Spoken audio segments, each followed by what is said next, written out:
This feels so weird.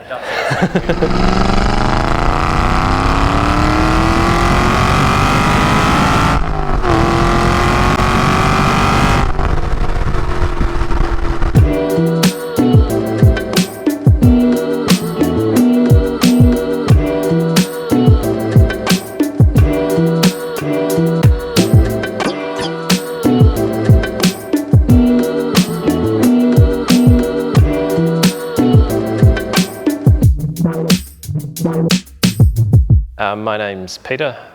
I'm 36 years old. This is my 2006 Aston Martin V8 Vantage. Yeah, before I had this, I had a bunch of French hot hatches, 205 GDI, Renault Clio, Renault Megane, and I was just looking for something a bit different, something rear-wheel drive, something that sounds good.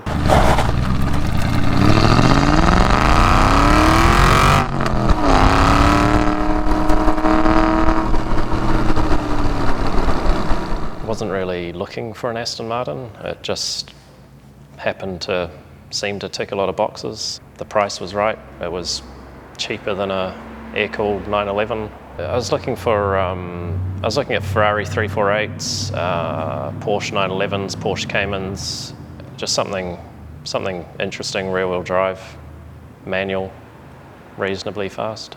There was just something about the Aston that seemed to appeal. I don't know what it is. Yeah, I bought it sight unseen. It was the first one I saw.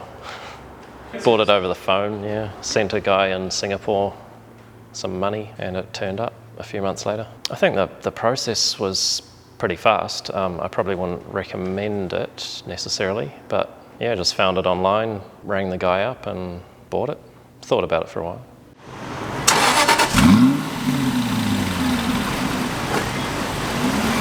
They sorted shipping, I sorted compliance, basically. It's a 2006 4.3 V8 manual. When I bought it, I had about 40,000 Ks. Now it's got about 85,000. I've driven it to Cape Reinga, from Cape Reinga to Bluff, and a lot of places in between, like Forgotten World Highway, Waikato Moana, East Cape, Milford. It's, yeah, seen a lot of New Zealand. It's standard apart from the 19-inch wheels.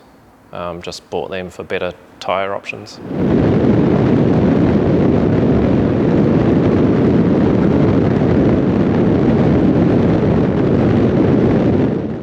They say hand-built on them. Yeah, I don't really know what that entails, but they've got a little plaque that says hand-built.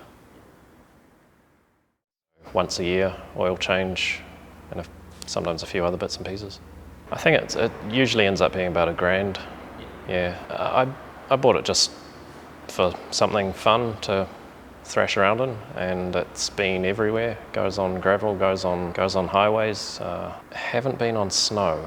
It's been on roads that had snow at the side, but not snow as such. I'd buy another one again I'd buy one for a weekend car. It's not a practical daily driver, or it is a practical daily driver, but you'll be spending a lot of money on petrol.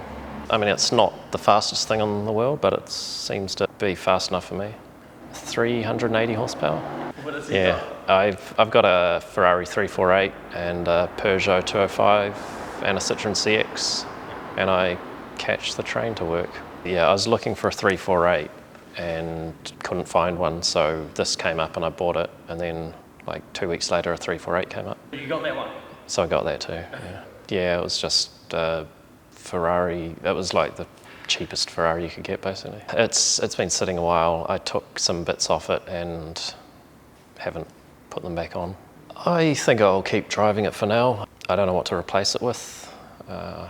It's probably, I'm not going to get much for it if I sell it, so I might as well keep it. But yeah, I think I've seen them go for like 60 odd, but I think this is probably a bit too rough to get 60, so maybe like 50, 55.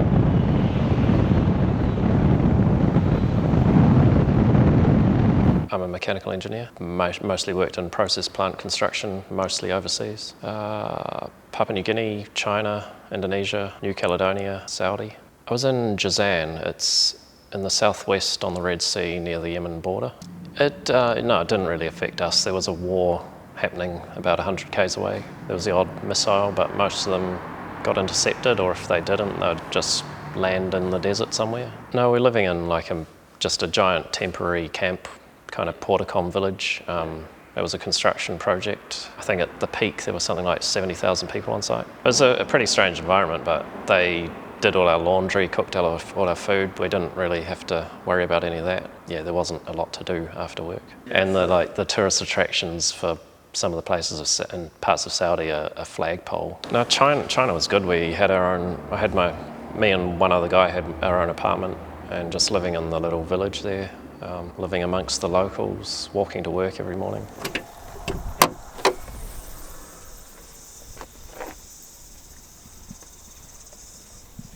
I think I just wanted to get it out of my system before they stopped making petrol. Yeah, and it was a good time to do it. I didn't have any major commitments, so maybe, I don't know, maybe Doug DeMuro made them popular, or I bought it before he bought his, I think.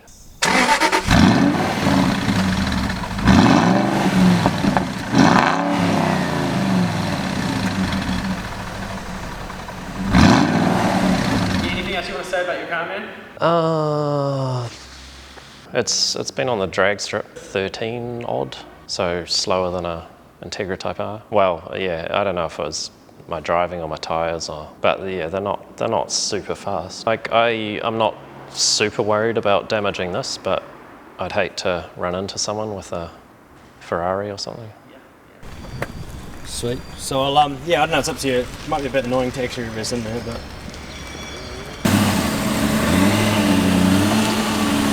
yeah, bro, that's mint.